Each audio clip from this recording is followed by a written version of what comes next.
नमस्ते बच्चों, आज हम पढ़ेंगे पुनरावर्तन।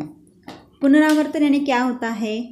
एक ही घटना अपने जीवन में बार बार दोहराना, उसे कहते हैं पुनरावर्तन। यानी एक ही चीज़ बार बार अपने जीवन में आना। जैसे कि देखिए, आप लोग सभी जानते हैं कि बिल्ली का रास्ता काटना यह अशुभ माना जाता है, लेकिन उसका बिल्ली के साथ कोई भी संबंध नहीं होता है। लेकिन फिर भी बिल्ली का रास्ता काटने से हर किसी को परेशानी होती है। लेकिन अगर हम रास्ते से जा रहे हैं और किसी बिल्ली ने हमारा रास्ता काटा तो हमें रुकना नहीं चाहिए, हमें अपने जीवन में आगे बढ़ना चाहिए। अगर कोई छींकता है हमारे सामने या हम कहीं बाहर जाते हैं तो पीछे से अगर कोई हमें टोकता है तो भी हमें ध्यान नहीं देना चाहिए। शगुन अपशगुन के संबंध में हमें गिरना नहीं चाहिए, क्योंकि छींकना यह एक नैसर्गिक क्रिया है और टोकना यह किसी किसी की आदत होती है। इसीलिए हमें इन बातों के तरफ ध्यान नहीं देना चाहिए। बच्चों, हमें हमारे जीवन में हमेशा आगे बढ़ना चाहिए और हमें अपना कोई भी काम रुकाना नहीं है। शगुन अपशगुन यह कहने की बातें होती है। मानो तो शगुन है, ना मानो तो अपशगुन है। हमें अपने जीवन में मेहनत करनी चाहिए, परिश्रम करना चाहिए, क्योंकि परिश्रम का फल ही हमें हमेशा अच्छा मिलता है और सुहावना होता है।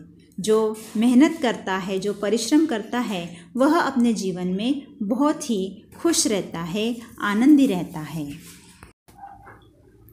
चाहे बिल्ली काटे रास्ता, चाहे कोई छीके अलबत्ता, तीन तिगाड़ा पीछे से टोके, आगे बढ़ो बताकर धत्ता।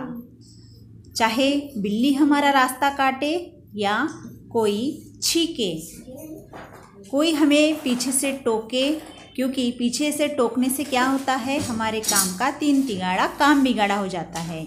लेकिन फिर भी हमें इन बातों की तरफ ध्यान नहीं देना चाहिए और हमें अपने जीवन में आगे बढ़ना चाहिए।